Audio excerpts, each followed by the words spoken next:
I'm with Andy Heiron, head of the electric vehicle programme for Renault in the UK. Andy, Kangoo Electric, fully launched by autumn last year. Yep. Full range available now?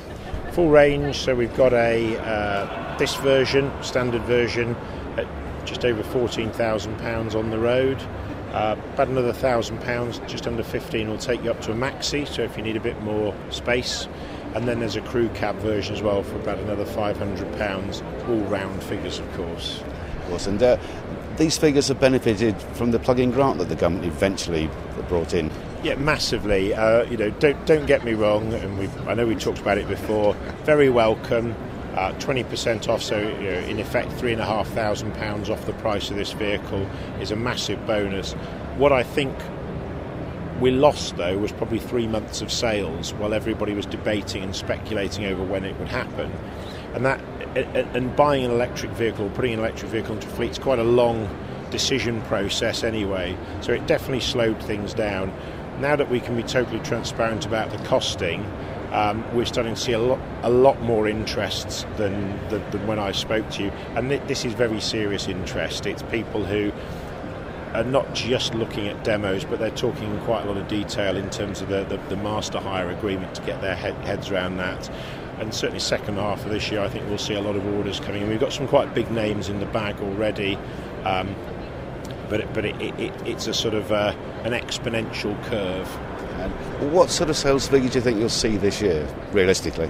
I'll be honest, it'll be measured in hundreds rather than thousands, but if you put that in the context of a total market last year of 1,000 vehicles, it's still really going to sort of shape the market.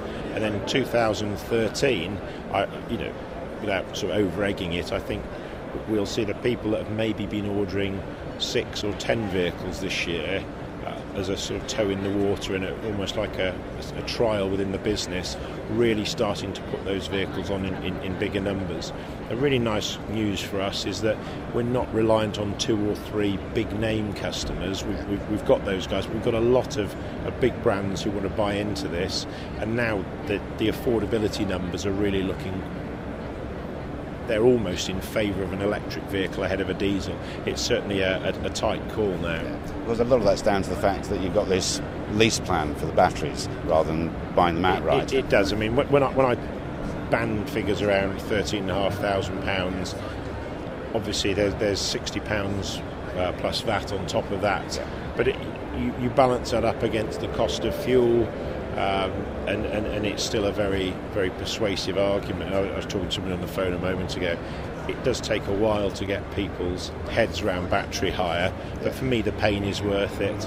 I spent a lot of time with the contract hire industry. I think they're a lot more comfortable with it, with the insurers through the ABI. And once you explain it and you look at the benefits of it, both operationally and in terms of cost, it does make a lot of sense. Andy, thank you very much. Thanks, Neil.